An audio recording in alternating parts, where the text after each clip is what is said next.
Kita petik cabai yang sudah matang. Kebetulan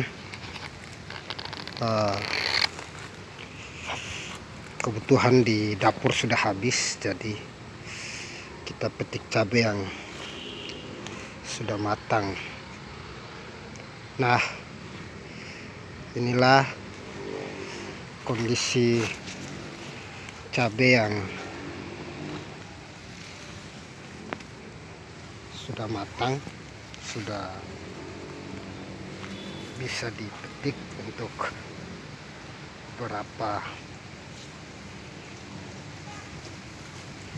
memenuhi kebutuhan kita di dapur. Kebetulan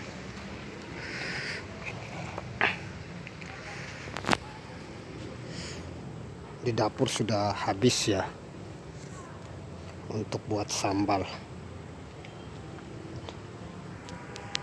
Nah teman-teman, cabai ini sebenarnya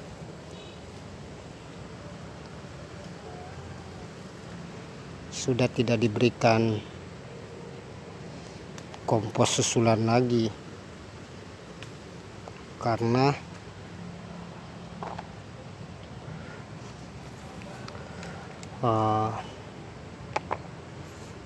saya pikir pertumbuhannya masih baik, jadi saya tidak memberikan kompos susulan.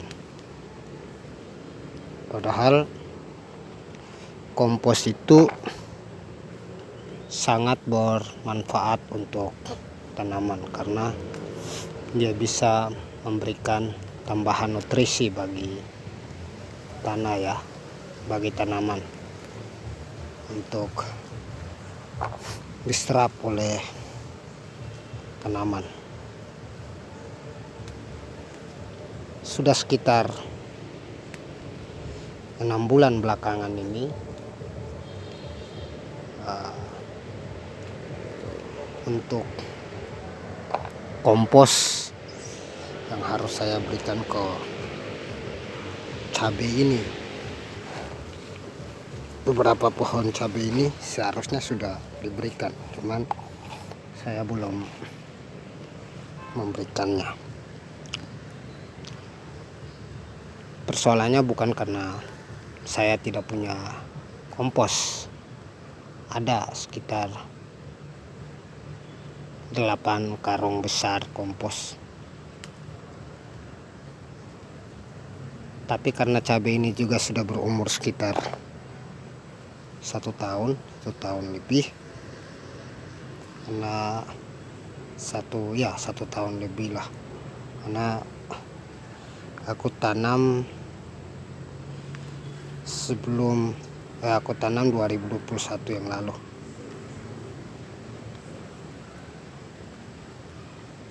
Nah, pemberian kompos itu selain dia bisa memberikan kesuburan untuk tanaman, dia mengatur fisik tanah, juga biologi dan kimiawi tanah. Dia juga dapat memberikan kehidupan bagi mikroorganisme di dalam tanah, sehingga penting untuk pemberian kompos. Saat ini musim kemarau di lingkungan kebun saya di Kota Ternate. Panas, hujan juga tidak terlalu ini, karena cuma rintik beberapa menit sudah tidak lagi muncul. Makanya kondisi tanah itu kekeringan, sehingga peran kompos dan peran pupuk cair itu sangat penting Ini sampai di dalam, makanya aku harus lihat ke dalam karena ini buahnya padat. Buahnya mulai dari bawah ini ya,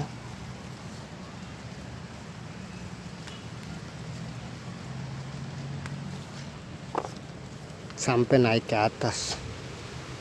Ini juga padat buahnya sampai ke sini.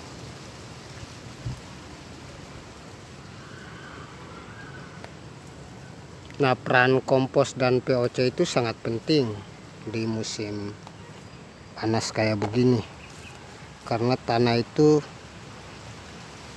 membutuhkan air, membutuhkan nutrisi tambahan, terutama penyiraman. Cepat sekali kering karena kondisinya panas yang begitu ekstrim. Jadi keseimbangan antara penyiraman dengan panas itu tidak stabil, sehingga mudah cepat sekali kering. Makanya tanaman banyak yang kesulitan berkembang. Nah, saya coba mengakali tanaman yang kekurangan air itu. Makanya saya bilang di awal, sudah sekitar 6 bulan belakangan tidak lagi memberikan kompos. Itu karena di bawahnya saya isi bahan-bahan organik ya. Nih, yang sudah melapuk, bahkan lain sudah jadi topsoil ini. Makanya tanah tidak lagi pecah. Banyak. Sana juga saya memberikan bahan-bahan organik untuk diakali tanah yang kena sinar matahari full setiap hari, agar mikroba yang ada di dalam tanah itu bisa bertahan hidup, karena sinar matahari tidak terlalu kena langsung ke kehidupan mereka di dalam tanah. Nah, selain itu itu pertama pemberian kompos. Nah, POC itu juga penting. Barat manusia itu kan kita memberikan minuman segar, tidak saja air tapi minuman segar untuk mereka, apalagi di musim panas mereka membutuhkan suplai air. Nah, karena kondisi air di tempatku juga tidak stabil jalannya, makanya aku mengakalinya dengan pemberian mulsa organik saja ke tanaman. Nah, nanti penguapan itulah yang bisa jadi sia-sia pemberian POC ke dalam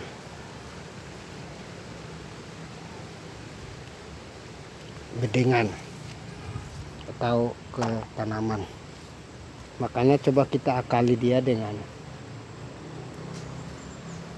pemberian mulsa organik supaya tanaman bisa bertahan hidup di tengah-tengah situasi kekeringan.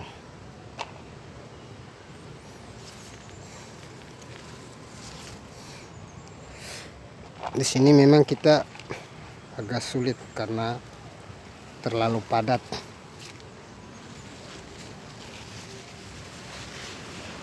Untuk memastikan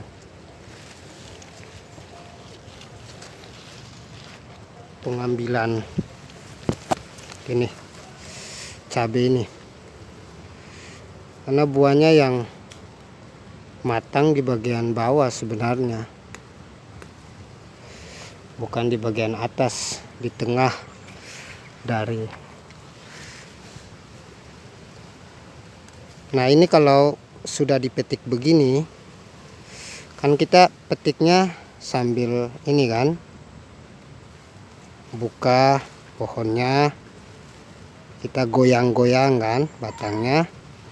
Makanya setelah ini kalau ada kesempatan kita bisa kasih lagi POC, karena biar akarnya tidak stres gitu loh. Dikasih POC, entah itu spray ataukah kocor, itu tergantung. Saya tidak menentukan. Yang terpenting kalau ada kesempatan saya kasih, apalagi tanamannya subur dan mau berbakti begini.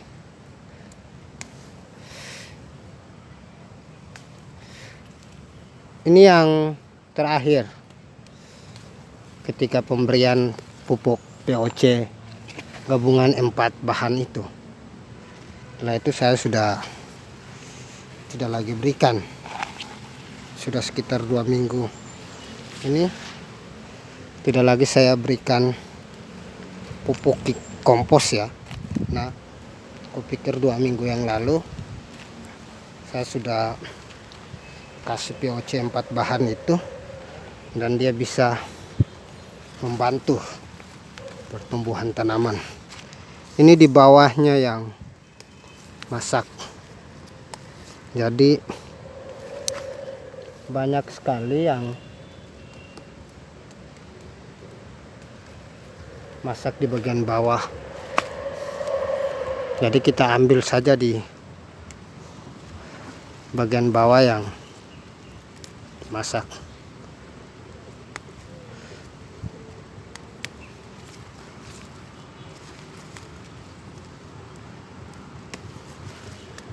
Sebenarnya perawatan cabai itu, cabai kan akarnya luas.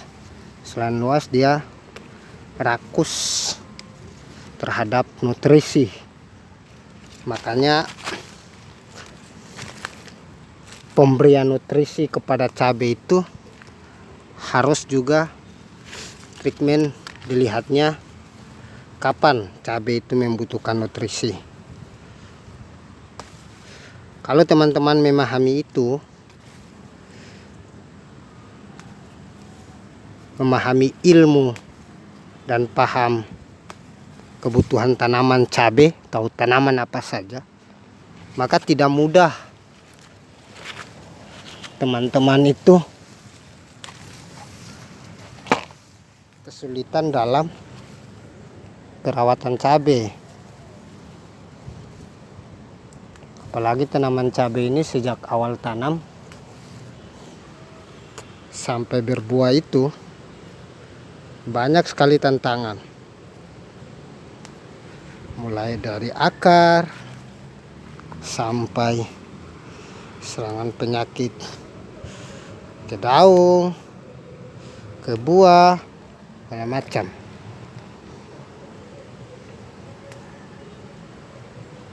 Itu yang membuat banyak petani cabai mengeluh, karena modalnya lebih banyak keluar ketimbang hasilnya.